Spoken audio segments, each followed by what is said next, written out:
나눌 말씀은 마태복음 15장 27절, 28절 두 절 말씀입니다.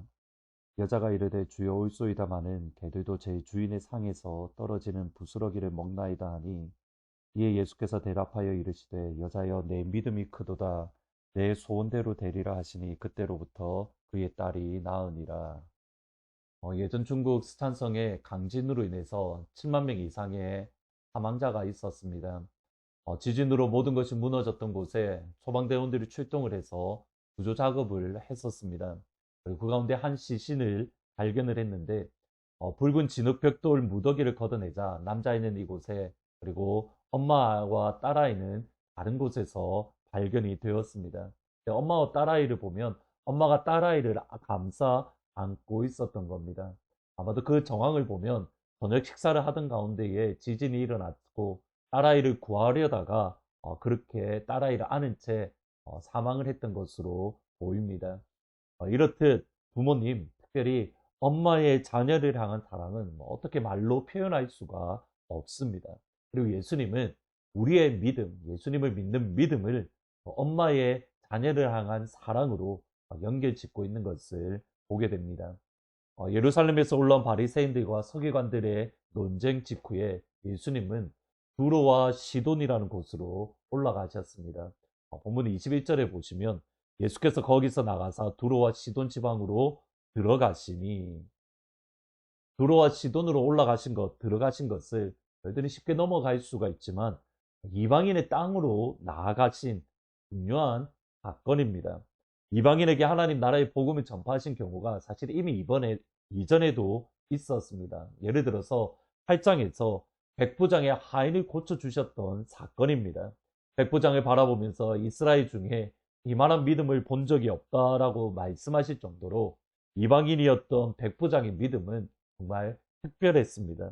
하지만 이 백부장은 이스라엘 영토 안에 있던 사람들입니다. 그런데 이번에는 예수님께서 직접 유대의 땅의 경계를 넘어서서 이방인의 지경 안으로 들어가셨습니다. 예수님이 이방인의 땅으로 나아가신 겁니다. 특별히 시돈으로 가셨다라고 하는데 이 시돈은 엘리야가 기근으로 인해서 하나님의 명령을 따라서 나아갔던 그리고 그 과부가 살았던 도시가 다름 아닌 시돈입니다. 시돈에 들어갔을 때에 한 여인이 예수님께 나왔습니다. 22절에 보시면 가난한 여자 하나가 그 지경에서 나와서 소리질러 이르되 주 다윗의 자손이여 나를 불쌍히 여기소서 내 딸이 흉악하게 귀신 들렸나이다. 이방 땅에서 살아가는 여인이 예수님을 향하여 다윗의 자손이여 고백하는 것이 참 놀라운 일입니다. 다윗의 자손이라는 것은 다윗에게 주신 언약, 다윗의 왕위가 변함없이 이어질 것이라는 곧 하나님의 언약 백성이라는 것이 다윗의 자손이라는 말의 뜻입니다. 다윗을 통해서 이스라엘이 회복되고 어떤 면에서는 이방인 국가들이 결코 이스라엘을 함부로 대하지 못할 정도로 강국이 되었다. 그것을 기대하면서 고백하는 것. 하나님 우리에게도 다윗 같은 전쟁에 능한 왕을 보내어서 우리를 구원해 주시고 우리를 회복시켜 주십시오. 이거란 고백이 다윗의 자손입니다. 그 말을 이방 여인은 다르게 고백을 합니다. 다윗의 자손이라는 말을 여인은 이렇게 말합니다. 나를 불쌍히 여기소서 내 딸이 흉악하게 귀신 들렸습니다. 다윗의 자손이 예수님이 하시는 일을 당시 유대인들처럼 군사적인 능력을 가진 왕으로 이해한 것이 아닙니다. 내 딸이 흉악하게 귀신 들렸습니다. 귀신을 다스리는 바람과 파도도 복종하는 영적인 전쟁에 능하신 왕으로 다윗의 자손을 이해하고 있는 겁니다. 이것이 예수님을 다르게 온전하게 이해하는 겁니다. 유대인들은 예수님을 잘못 이해합니다. 그런데 이방에 살아가는 이방 여인은 예수님을 정확하게 고백하고 있는 겁니다. 놀라운 것은 예수님을 향한 바른 신앙 고백을 했던 이 여인의 고백에도 불구하고 예수님은 뒤를 돌아보지 않고 그녀를 쳐다도 보지 않고 대꾸조차 하지 않고 그냥 앞장서서 가십니다. 그리고 심지어 이후에 이 여인을 취급하며 그녀를 떠나보내려고 하십니다. 26절에 보시면 대답하여 이르되 자녀의 떡을 취하여 개들에게 던짐이 마땅하지 않다. 누가 들어도 기분 나쁜, 누가 들어도 마음이 상하는 말입니다. 유대인은 자녀로, 그리고 자신은 개로 취급하기 때문에 여기에 이 여인의 진짜 믿음의 모습이 나옵니다. 27절입니다. 여자가 이르되 주여 올소이다마는 개들도 제 주인의 상에서 떨어지는 부스러기를 먹습니다. 이 여인의 고백은 간절함에서 나오는 고백이고 부르짖음입니다. 두 가지를 볼 수 있습니다. 첫 번째로 이 여인은 예수님만이 나의 자녀를 치료하고 고쳐주고 새롭게 할 수 있다는 사실을 의심하지 않고 분명하게 확신합니다. 예수님이 나를 차갑게 대하더라도, 예수님이 자신에게 어떤 말을 건네지 않더라도, 심지어 개 취급하더라도 예수님만은 고칠 수 있다. 예수님만은 새롭게 할 수 있다. 예수님만은 구원할 수 있다. 여기에 대한 믿음이 분명하게 있었던 겁니다. 다른 어떤 누구는 못하더라도 예수님만은 할 수 있다. 두 번째로, 따라서 나는 수치를 당해도, 나는 부끄러움을 당해도 된다라고 여겼습니다. 나의 아이만, 나의 자녀만 치료되고 회복될 수 있다면 나는 괴취급 당해도 좋습니다. 나의 아이만큼은 예수님 치료해 주세요. 나의 아이가 회복되고 치료되고 또 새로워지는 과정 속에서 귀신이 떠나가고 그가 가지고 있는 어려움, 고난이 떠나가는 과정 속에서 내가 겪는 수치, 내가 당하는 부끄러움은 아무것도 아닙니다. 그러나 나의 아이만큼은, 나의 자녀만큼은 귀신이 떠나가는, 하나님 치료해 주세요. 그때 예수님의 대답이 28절입니다. 이 예수께서 대답하여 이르시되 여자여 내 믿음이 크도다. 내 소원대로 되리라 하시니 그때로부터 그의 딸이 나으니라. 예수님이 원하시는 믿음이 이와 같습니다. 엄마가 아픈 아이를 안고 회복되기를 간절히 원하는 그 마음과 같습니다. 예수님이 칭찬하는 믿음은 아픈 자녀를 가슴에 안고 그 아이를 치료하려는 엄마의 마음과 연결이 되어지는 겁니다.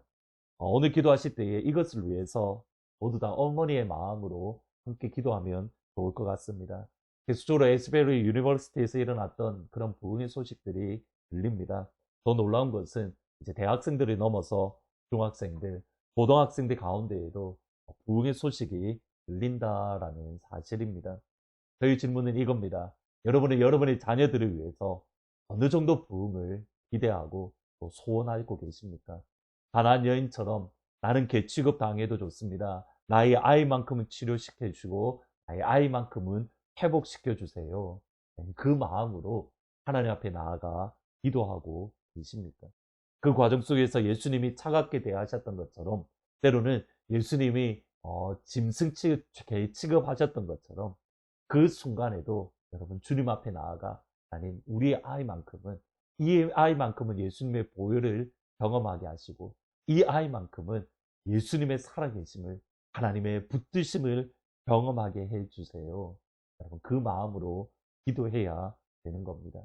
여러분의 자녀들이 부흥을 경험하고 예수님을 만나도록, 여러분의 자녀들이 다니는 학교에 부흥을 위해서 이 시간 엄마의 마음으로, 아픈 아이를 가슴에 안고 기도하는 그 엄마의 마음으로 기도하면 좋겠습니다. 예수님만은, 하나님만은 하실 수 있습니다. 여러분, 우리의 아이들의 마음의 이야기를 하다 보면 이 아이들이 정말 우울증으로, 그 아이들 심령 깊은 곳에 있는 절망과 좌절들이 있습니다. 예수님만이 회복시키고 예수님만이 치료할 수 있습니다. 주의 보혈만이 그 아이들을 만져줄 수 있습니다. 이 여인의, 가난안 여인의 엄마의 마음으로 우리의 아이들을, 우리의 아이들의 영혼을, 우리 아이들의 마음을 주의 보혈로 치료하시고 회복시켜 주세요. 오늘은 엄마의 마음으로 자녀들이 부흥을 경험하기를 위해서, 그 아이들이 다니는 학교를 위해서 기도해 주시기를 부탁드립니다. 함께 기도합니다. 아버지, 예수님께서 원하시는 믿음은 엄마의 마음으로 자녀를 위해서 기도하는 그 엄마의 마음인 것을 말씀을 통해서 생각해 봅니다. 하나님, 우리의 아이들과 우리의 자녀들을 위하여 기도합니다. 참 힘들고 어려운 시대 간들 속에서 아이들 마음 깊은 곳에 뿌리 내리고 있는 그러한 아픔들, 상처들, 그리고 그 아이들 마음 깊은 곳에 있는 우리가 보지 못하는 그 우울증과 또 아픔의 상처들까지 예수님만이 치료할 수 있습니다. 부흥이 임하면 그 아이들의 심령이 회복될 수 있는 줄 믿습니다. 아버지, 주님의 보혈로 우리 아이들을 덮어주시고 우리의 자녀들에게도 하나님 부흥을 허락하여 주옵소서. 우리의 시대 때에 우리의 자녀들이 학교를 다니는 기간 동안 이 아이들이 부흥을 경험할 수 있도록 하나님의 살아계심을, 예수 십자가의 보혈의 능력을 경험하여서 아이들이 다니는 학교에 기도의 모임이, 예배의 모임이, 찬양의 모임이 임할 수 있도록 하나님 은혜 베풀어 주옵소서. 우리에게도 그 부흥의 역사를 허락하여 주옵소서. 예수님의 이름으로 기도합니다. 아멘. 오늘 기도하실 때에 여러분이 자녀들이 다니는 학교를 위해서, 아니면 우리의 자녀들이 다니는 학교에 부흥의 역사가, 예배와 찬양과 기도의 모임이 있게 하시고, 여러분의 자녀들이 여러분도 모르는 상처들, 아픔들이 있습니다. 그 아이들 심령 가운데 우울함이 있고 디프레션이 있고 그 아이들 마음 가운데에 그런 상처가 있습니다. 우리의 힘이 아니라 예수님께서만 하실 수 있습니다. 다윗의 자손 예수여, 우리의 아이들의 심령 가운데 있는 그 우울함, 디프레션을, 마음의 상처를 치료하여 주옵소서. 엄마의 마음으로 자녀들을 위해서, 주일학교와 유스 아이들을 위해서 기도해 주시기를 부탁드립니다.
아버지,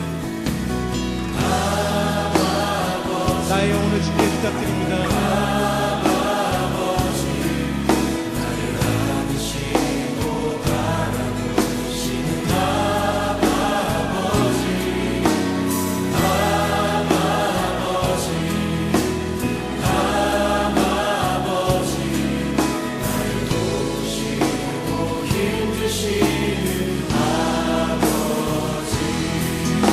내 맘을 고치시고, 주는 내 맘을 고치시고, 아멘. 볼 수 없는 상처 만지시네. 나를 아시고 나를 위해 하시네. 내 영혼 새롭게 세우시네. 주는 내 맘을 고치시고, 내 맘을 고치시고,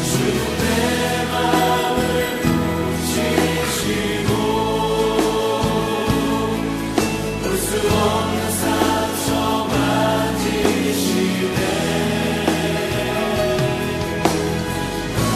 나를 아시고 나를 위해 하시네. 내 영혼 새롭게 세우시네. 다시 한번 이 노래를 부를 때는 옆에 있는 분과 함께 불렀으면 합니다. 시간 아버지가 얼마나 당신을 사랑하시는지, 그리고 아버지의 능력이 당신에게 충만히 임할 것을 선포하고 기도하고 또 기대하는 마음으로 불렀으면 합니다. 다시 한번 불러보겠습니다. 아버지, 아버지, 너를 안으시고 바라보시는 자리에서 다 함께 일어나시고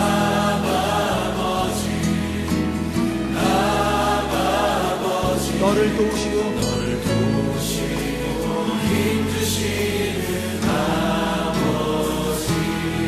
주는 내 마음을 고치시고 아멘.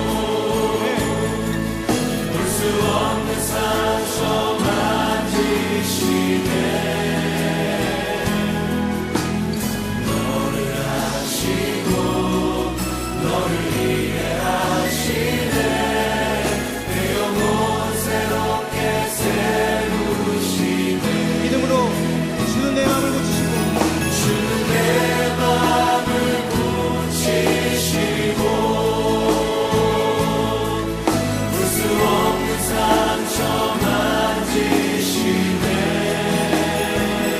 너를 하시고